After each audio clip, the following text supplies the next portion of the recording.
Cirebon, Majapahit itu kan sebuah kerajaan yang punya budaya terakota. Kan? Kebudayaan mereka terakota, benar-benar terakota. Nah, sementara kalau cerita dari masyarakat di sini, mereka kenal pembuatan genteng, pembuatan batak dan lain-lain gerabah itu karena dibikin oleh Belanda tahun 1905. Terus saya bilang sama Arif ini nggak mungkin. Pasti jauh lebih dari itu. Karena sebelumnya kan ada kerajaan. Kerajaan itu berkaitan dengan kerajaan lain yang punya budaya terakota. Ya kan pasti nggak mungkin dong kalau nggak ada keterlibatan gitu kan. Kayak sekarang juga kita punya hubungan diplomatik dengan Cina, teknologi Cina masuk. Kita punya hubungan diplomatik dengan Jerman, teknologi Jerman masuk, dan sebaliknya gitu kan. Pada masa itu juga pasti seperti itu, apalagi kondisinya sama-sama membutuhkan, sedang sama-sama membangun peradaban, pasti ada hubungan itu. Jadi kemungkinan begitu.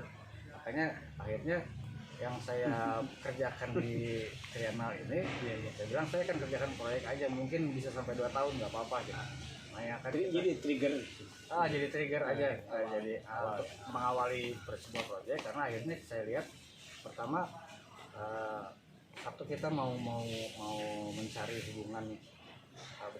mencari data seberapa banyak sih sumber daya air di sini di kota, karena di Majalengka ini, khususnya di Jatiwangi, karena kan titik-titik karena katanya banyak. Jadi di desa Serawang itu juga ada sumber lain lagi, jadi Paten juga ada. Pernah menemukan di daerah mana gitu ya, nah ini ada pohon-pohonnya itu lebih besar dari yang di Kalimantan.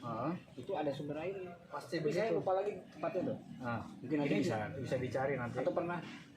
Belum. Itu pohonnya wah kayak di Kalimantan tuh 10 orang mungkin kayak gitu. Ya sumur ini juga dulu katanya ada pohon beringin itu. Jadi dia di bawah pohon beringin sumurnya, sampai pohonnya bolong. Jadi kalau mau ambil air itu ke dalam pohon gitu. Makanya semakin angker ceritanya gitu kan, semakin serem lah. Tapi semakin serem itu justru kalau buat saya jadinya bagus ya sebenarnya, akhirnya terjaga gitu kan, keberadaannya terjaga dan orang jadi menghormati. Nah, kalau terus kan pertanyaannya sekarang, kalau di zaman modern masih sanggup nggak mitos menjaga itu gitu? Pasti udah nggak sanggup. Atau bukan mitos yang menjaganya bentuk lain kan, hukum. Ya ini kan memang kita harus dirubah jadi kesepakatan bersama yang bukan cerita soal hal gaib, tapi soal kepentingan bareng gitu, kepentingan sama-sama yang dibuat dalam kesepakatan hukum. Jadi ada perjanjian. Ya saya kira ketika dulu orang menciptakan mitos juga pasti ada kesepakatan beberapa orang kan, misalnya ya. Makan kita belum pernah materai itu. Iya. Belum pernah materai, belum ada pengacara gitu. Jadi ya udah bareng-bareng aja bikin cerita aja gitu. Istilahnya sekarang ini dalam tanda kutip kemudian itu bagian dari yang membuat mitos baru, mitos kontemporer yang bernama hukum. Ya kan seperti itu. Kan memang begitu kan.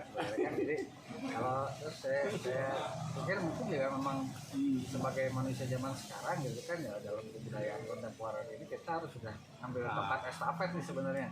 Udah dirubah, jadi dulu mah kan anak cucu kita nggak mungkin percaya lagi pada mitos, nggak mungkin. Mereka butuh kepercayaan yang lain. Mitos baru bernama hukum. Mitos baru bernama hukum atau apa namanya ya. Atau mungkin sesuatu yang atas kepentingan keluarga bersama. Iya, karena kan akhirnya kan kalau kita ngomong sumber daya alam pasti akan ngikut kebutuhan ekonomi. Jadi untuk menjaga itu juga salah satunya masyarakat yang di sekitarnya harus dimakmurkan supaya nggak berebut. Itu kan jadi udah kita makmur dengan keberadaan situs sejarah ini.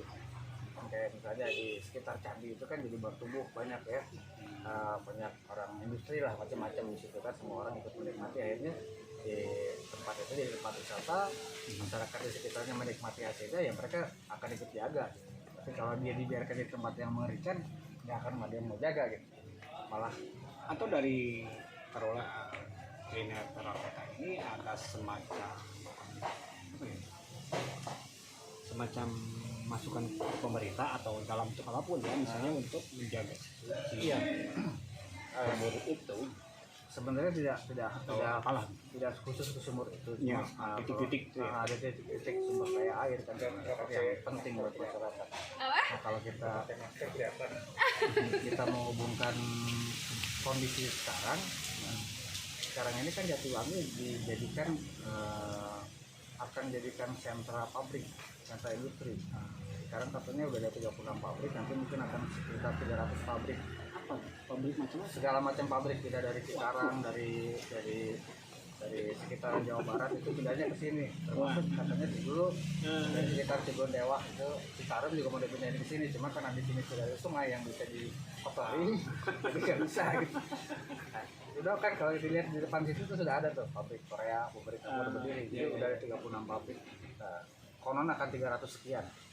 Nah, itu sekarang sudah tidak bisa lagi kalau dilindungi secara hukum bahwa ini ada wilayah hijau, wilayah Nah, apa. itu yang akan kita mainkan. Nah, mungkin harusnya bermain di situ kan. Nah, harusnya kita bermain di walaupun situ. misalnya ini terlalu industri tidak bisa terlaksana, tapi ada batasan lah. Iya, betul. Ya?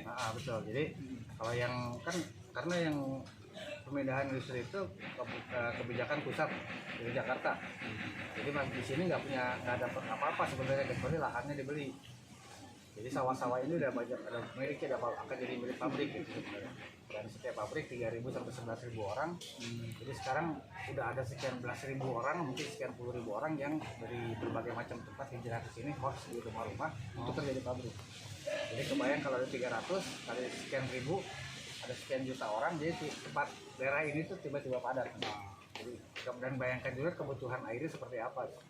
Kalau satu pabrik sehari 10.000 liter aja misalnya hanya untuk sanitasi, berarti setahun berapa juta liter yang disedot satu pabrik.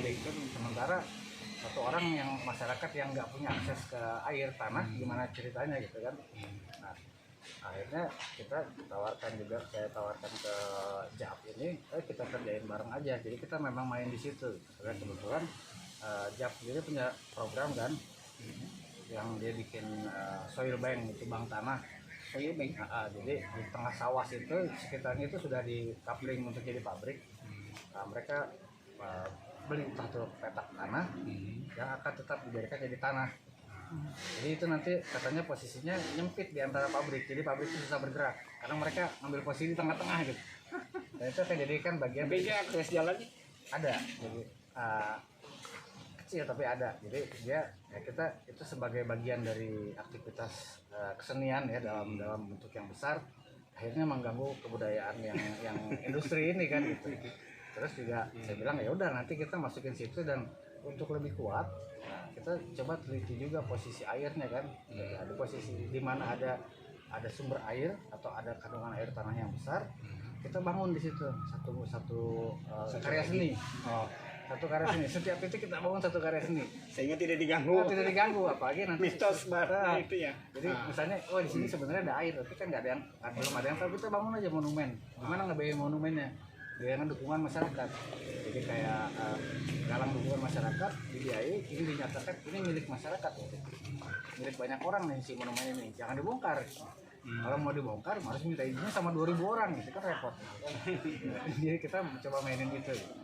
Jadi harus ada ini ya, persiapan untuk mengantisipasi.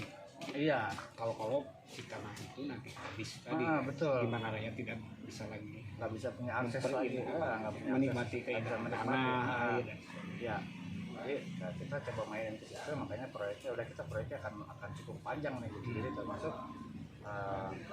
di mana kita menentukan karya seni yang akan dibangun itu kan harus di-studi dulu. Kalau nggak nanti mubazir kan. Ya. Setepat mungkin, walaupun nggak tepat banget, tapi bisa lah gitu mendekati. Tapi berarti melibatkan pihak yang tadi yang mengetahui air ya, itu. Nah makanya cuma kemarin saya udah harus lintas disiplin pasti, karena ternyata Pemkab Majalengka nggak punya peta air, nggak punya peta sumber air. Airnya maksudnya atau nggak peta kandungan air dan itu lain-lain. harus dipunyai PDAM atau Humas Pemda? Harus dipunyai oleh pemerintah pasti, yang harus punya pemerintah, harus dimiliki. Kalau enggak nanti repot kan, karena kan itu peta sumber daya alam kan. Nggak ada bedanya dengan peta mineral sebenarnya kan. Mineral dia kan sudah ada petanya, di mana ada kandungan emas dan lain-lain, tapi air itu belum. Jangan-jangan pabrik sudah tahu. Mungkin pabrik sudah tahu kan, mereka pasti kan ada penelitian dulu kan sebelum membeli tanah yang itu, yang ini. Nah kalau makanya saya juga pikir jangan-jangan kenapa mereka minta ke daerah ini, jangan-jangan di bawah sini banyak banget air. Udah tahu gitu kan, karena kan satu pabrik butuh berapa juta liter setiap tahunnya gitu. banyak banget, nggak mungkin mereka membeli dari PDAM, habis bangkrut gitu. Beli dari Itu bangkrut Danone. kan? Nggak mungkin beli dari Danone atau dari Aqua, mana nggak ya, mungkin. dari manapun. Jadi harus ngambil langsung kan gitu. Nah, dari situ kita ngelihatnya gitu. Jadi pasti kita harus punya itu kan gitu. Nah, terus yang kedua itu berkaitan dengan kebudayaan, kita coba melihat menelusuri keberadaan sumber-sumber air itu lewat cerita-cerita rakyat. Jadi kemungkinan besar kita nanti akan coba mengumpulkan data kisah-kisah rakyat yang ada yang punya kaitan dengan sumber daya alam. Kan pasti ada tuh cerita zaman dulu, pasti ada gitu yang menceritakan kekayaan alamnya. Jadi secara implisit cerita bahwa sebenarnya di sini ada ini loh, atau cerita-cerita yang pantangan di daerah ini mah nggak boleh ini, nggak boleh itu.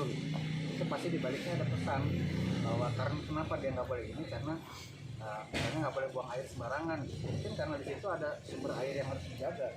Bisa jadi gitu kan, nggak boleh kencing sembarangan gitu, nggak boleh ini, nggak boleh itu pasti ada kayak nggak boleh berdiri di depan pintu gitu. Nanti susah jodoh, bukan susah jodoh, masuk angin gitu.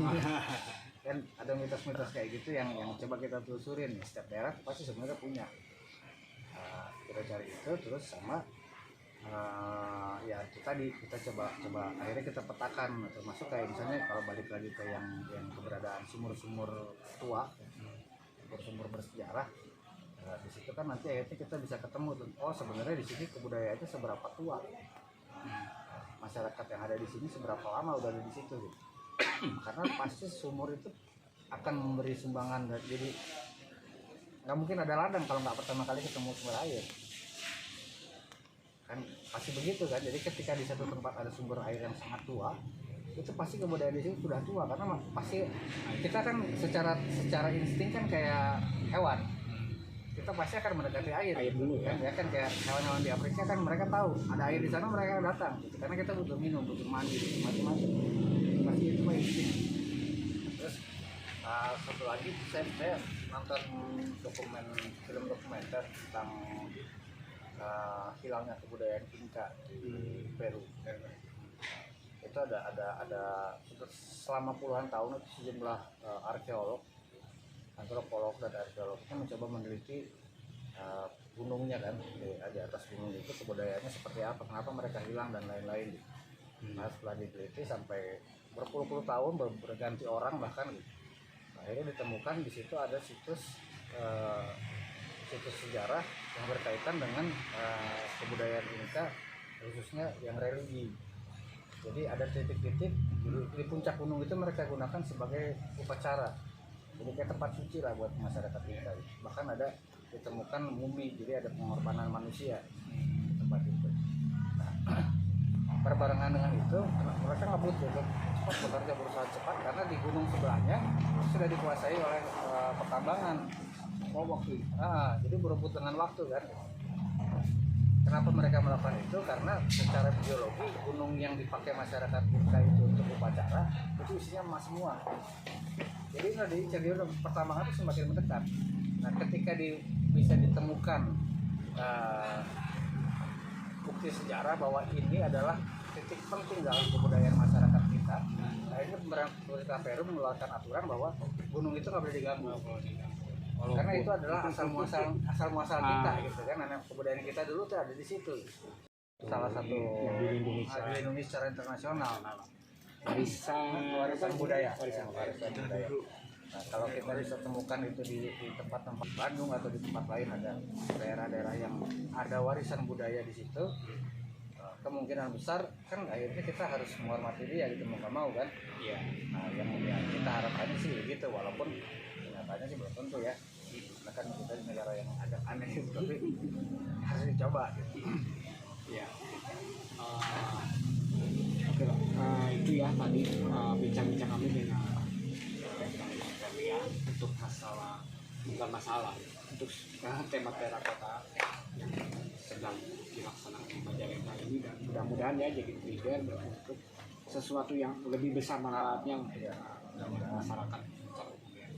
Baik, saudara-saudara, demikian perbincangan saya dengan Badian. Terima kasih atas perhatiannya dan mudah-mudahan ini bisa menjadi inspirasi buat siapapun dan dimanapun. Assalamualaikum warahmatullahi wabarakatuh.